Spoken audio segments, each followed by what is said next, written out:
Hey guys, so last week I sent you guys a PDF with all the information you guys need to complete the pre-lab 5 thermochemistry, and I'm just making a quick video of how to do those calculations, but it's pretty straightforward. I told you last week to watch a video online on the data collection, and then all you have to do from that data, you just plug in the numbers into the formulas, and that's it. So this is actually pretty straightforward, but the purpose of this is to calculate the heat of solution. So pretty much it's just salt that's being dissolved in water. And to do that, we gotta calculate the heat of the water first. So the formula for that is Q, which stands for heat, equals the mass of the water times the specific heat constant times the temperature change. So the temperature change, you get that from the graph. It's gonna look something like either like that or something like that.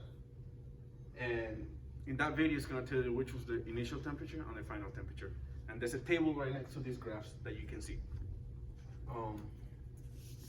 The specific heat, CS, is a constant that you can find in the book. And the mass, we calculate using the density of water, and we assume that the density of water is 1 grams per milliliter. So, for example, if I have 50 mLs of water,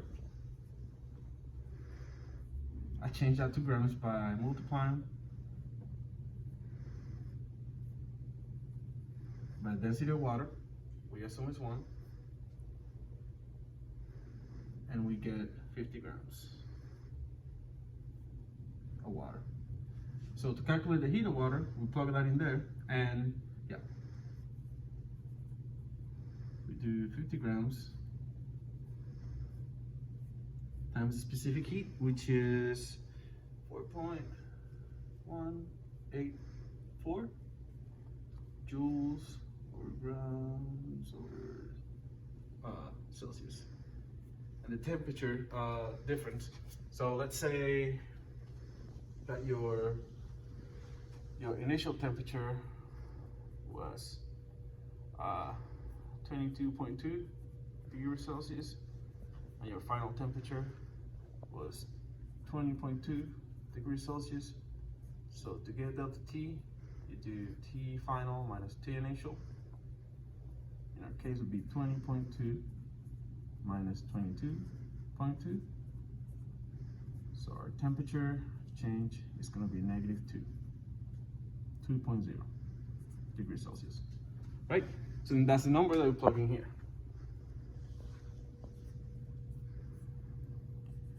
Then we do this calculation, and we get that the heat of water is negative 418.4 joules. So grams cancel out and Celsius cancel out. But we gotta keep track of sig figs. So we got 1 sig fig here, we got 4 here, and we got 2 here. We go with the lowest amount of sig figs. So we round this to negative 400 joules. Good. Now, from there, we know that the heat of the solution is actually the negative of the heat of water. So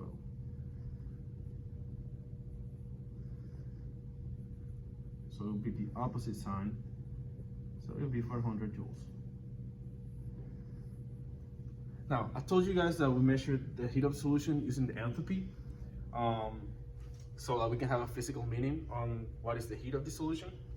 So for that, we use the formula delta H, which stands for enthalpy, Q solution over N, which is moles. Now, we got a certain amount of grams of the salt. So let's randomly pick that we got mass of salt was 1.012 grams. So to calculate the moles, we divide the amount, the grams, over the molar mass of the salt.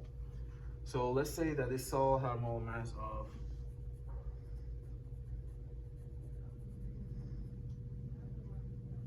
I'm gonna say 65.2 grams per mole.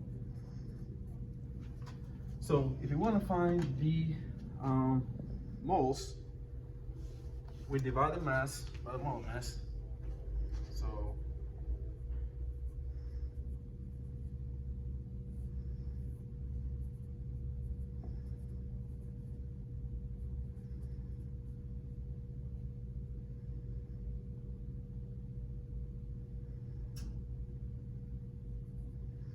we get 0.01552 moles.